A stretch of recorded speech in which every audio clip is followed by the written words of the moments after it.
So I'm 27 years old. I started an electric company, and we have grown drastically. And I called in last year about taxes because I got hit with a big tax bill and didn't know about quarterly taxes and this kind of stuff. So I'm just trying to kind of figure it out. But now our business has grown so much that we now are up to 65 team members, and this year we'll clock just right over $10 million. Good for you. Well done, sir. Well, I appreciate that. But the issue I'm having is obviously never ran a business before, and I've only been open this will be my 4th year, but I haven't expected to grow this fast.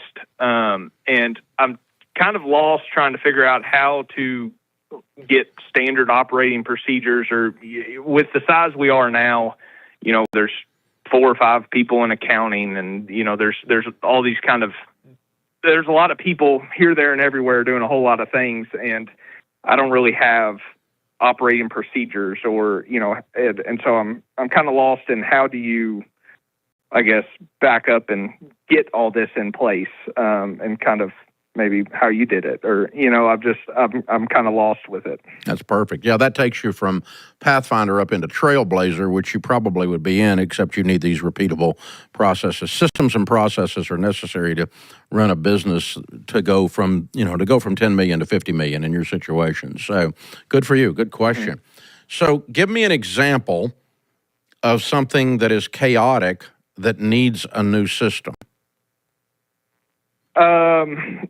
I guess one example is, so I've got 2 offices. So I've got one in another city about an hour away. And so the people, I guess we'll just say like accounting, the way they're putting invoices and putting together profit and loss statements, it just completely contradicts here. And it feels like we have meeting after meeting, like, no, this is the way we need to do it. And then, 4 or 5 hands touch it. And it's like, no, this is not, this is not correct.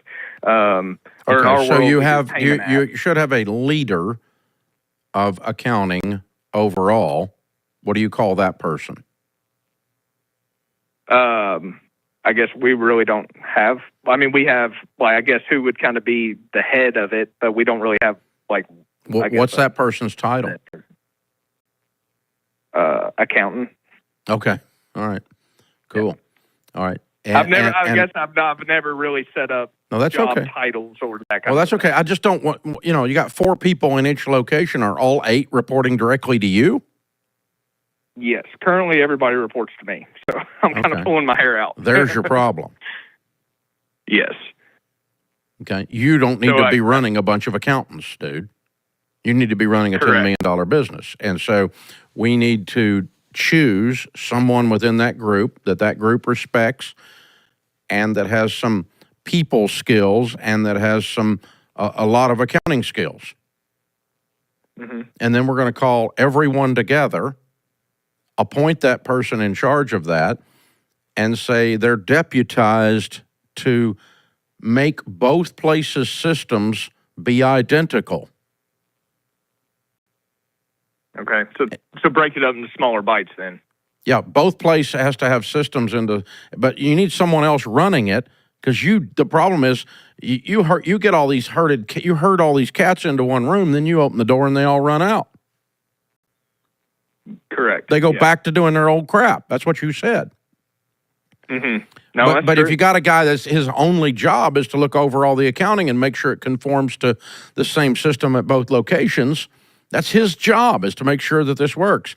And anytime you're implementing a new system like that, people aren't going to like it because they prefer doing things their own way, because that's what's always worked, right? Correct. And so for them, but it's not working. So what we have to do anytime we put in a system, we have to tell everybody why the system is better than the chaos. That makes sense. Okay, I'll give you an example. We've got 12 different departments, divisions, profit centers inside Ramsey.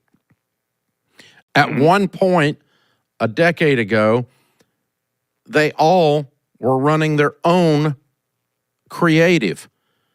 And so the Entree Leadership colors, brand, all the stuff you saw on it looked way different than everything else in Ramsey. There was no connection visually.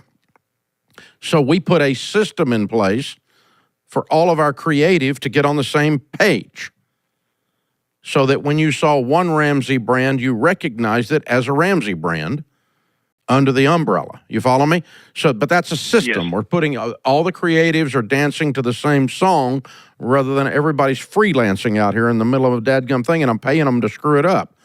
And that's what I was doing. So you call that governance. We started governing across the whole company. They had to meet certain standards in the creative. In your case, you're saying they have to meet certain standards and conform to an accounting process to where both locations have an identical thing.